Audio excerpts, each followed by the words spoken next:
Hinge and Bumble. Tinder, Hinge, Bumble, Field, Facebook. I've been on Tinder and Grin. I am grinding for like a day.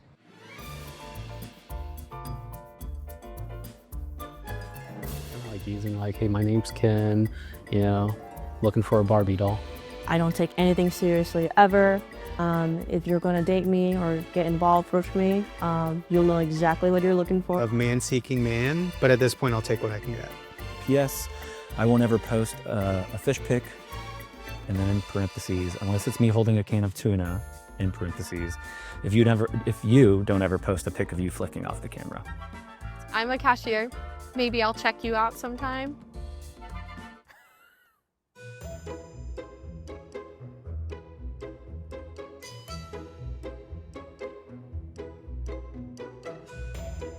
There's so much stigma, in my opinion, towards the online dating, not only with older generation, but also in the Christian community.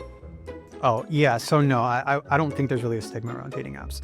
I do think some people might feel a little timid or shy in expressing that they do use them, but I don't really think people as a whole stigmatize or shame people for using dating apps. I think the way the dating apps are set up is fine, but there's definitely a lot of connotations and like, for example, like Hinge is known to be an app that you fail a lot in. Like, at least my friends and like, I guess the internet stuff that I consume is like, Hinge isn't an app that like, you can find the most successful relationships. It's kind of like a meme. I haven't really enjoyed them. Tinder is kind of a cesspool, and Hinge, I get a lot of like very creepy comments. I just feel like very turned off by the app in general. For instance, just talking about doing this interview today, one of my students overheard, you know, and the way they asked like, oh, you're on dating apps? You know, as in like either it's a generational thing or, you know, it was infused with some kind of, I don't want to say judgment, but like she has certain feelings about dating apps. I do think Tinder is a lot more superficial out of like the 3 apps I mentioned. Like, I think that's definitely like I said, like just like a hookup app. Maybe not cutthroat, but I think specifically in the gay dating realm, it's very vain and it's very superficial. So I think it's easier for someone to, as soon as they see your picture, if they don't like what they're seeing, it's easier for them to swipe left.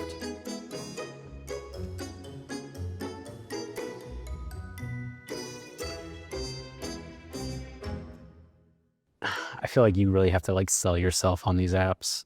Like, I feel like you really have to like, you have to take like 100 pictures, try to pick like the best 5.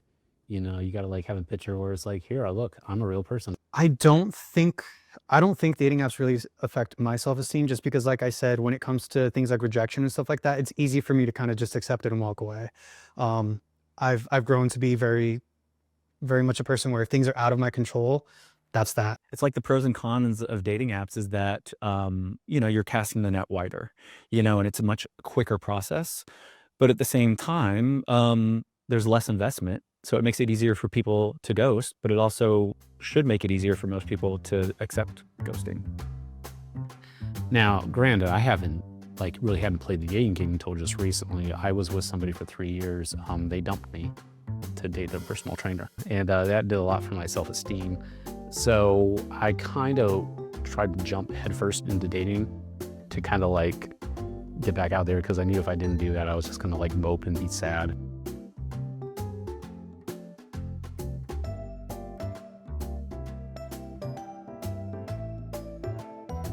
So our networks are less out in the world. We are probably going to be messaging people on social media apps. We're going to be dating online now more frequently. So what we found through psychological studies is even when we're sending text messages, even when we're, you know, on the phone and on a phone call, it can release more cortisol in our brains. It can kind of be a hit to our self-esteem. It can make us feel a little bit unworthy or like we're not chosen. But rejection is normal. And that's what I tell young people all the time. We're all gonna get rejected. It should feel safe to reject someone. It should feel safe to be rejected. I advise people who are in intimate partner situations to ghost if they're afraid for their safety. But I think that ghosting, like I said earlier, it kind of lends itself to rumination. Again, it's comes down to boundaries, it comes down to consent, it comes down to comfort and personal preference. I can speak to that from the perspective, I guess, of just like a young woman. I think that I didn't feel, especially in college, the most comfortable meeting strangers. And I think that in a large part has to do with safety concerns.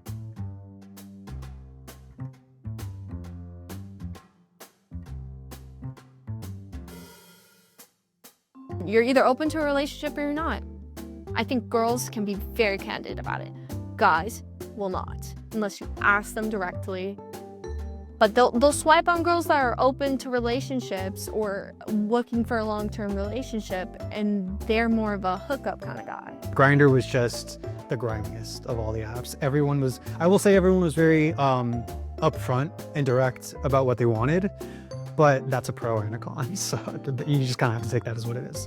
The reason I have not done dating apps is because I feel like men on dating apps are slimy or just trying to do bad things. I think the scales are definitely not in women's favors sometimes. Maybe it's just because we're easily more heartbroken than guys are. I did notice right off the bat, Bumble, I think, catered more towards females.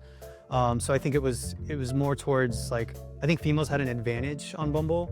They either expect you to make the first move or the conversation is boring and dry, and it's like, okay, well, if you don't show me all that you've got within the first, like, whatever few moments of us matching, then, like, okay, I'm bored.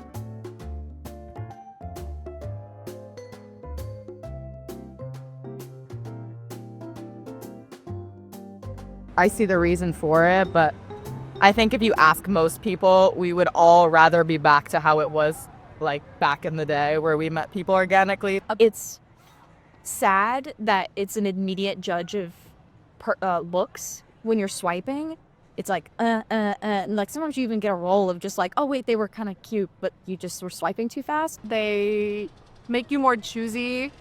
The people that I know in person that I would go on a date with, I would probably say no to them on a dating app because there are just too many details there that I don't need to know. That in person, it's like, it's different.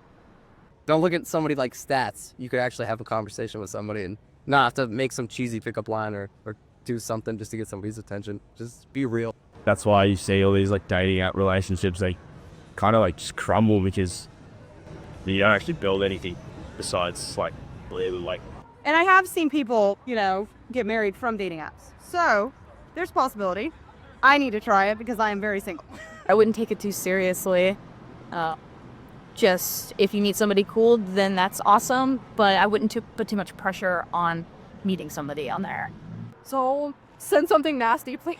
Like if you're on Hinge and you leave a comment, please just be nice. Work yourself out first and then you can try it. Don't go in with a toxic mentality.